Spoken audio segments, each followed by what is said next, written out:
Hi, my name is Marian Reid. I am the Deputy Director of Long Island Housing Services. I've been employed with Long Island Housing Services since 1994. Prior to that, I was a volunteer fair housing tester. Let me tell you how I got to be a fair housing tester. I was looking for housing and I came across an advertisement for a two-bedroom townhouse in the south part of Amityville. This townhouse community had 4 individual units, and each of them contained 2 bedrooms and 1.5 bath.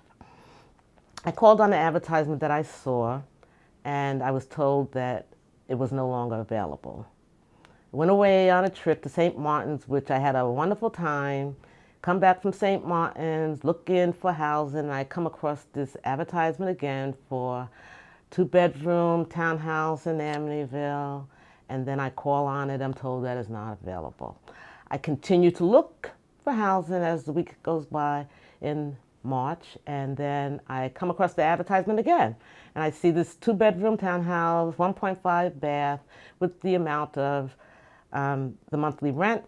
I call on it again, but this time it was a little bit different because when I was told that it wasn't available, I made this person aware that I had called a couple of times and I'm told that it's not available, but I keep seeing the advertisement.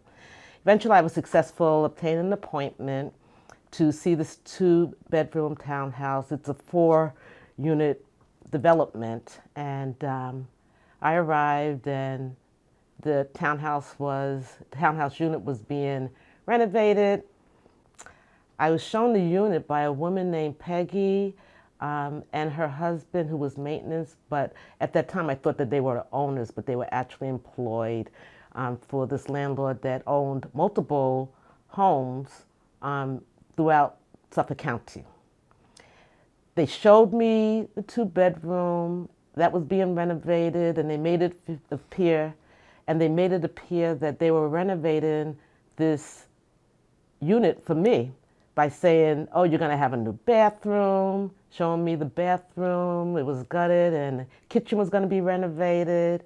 Then they took me upstairs where the 2-bedroom and a half bath is located. And then Peggy's husband comes in the bedroom and he asks her, did you tell her yet? Did you tell her yet? And then she says, no, I didn't tell her yet. And I'm like, didn't tell me what? Then she says, we decided that we're going to rent this 2-bedroom to some college students that were attending schooling at Farmingdale College then. I left, and that was a weekend. Then when I went to work, I worked for an appraisal company, and went to work, and I'm telling, one of the appraisers about what happened. It just didn't seem right because you're showing me this 2-bedroom unit and you're telling me that you're renovating this for me, but then you tell me at the end that you decided that you're renting to 2 college students. So then this particular appraiser tells me that it could be housing discrimination, which I've never heard of housing discrimination before. I heard of employment discrimination. She gives me a telephone number to call. I called Long Island Housing Services. They completed an intake.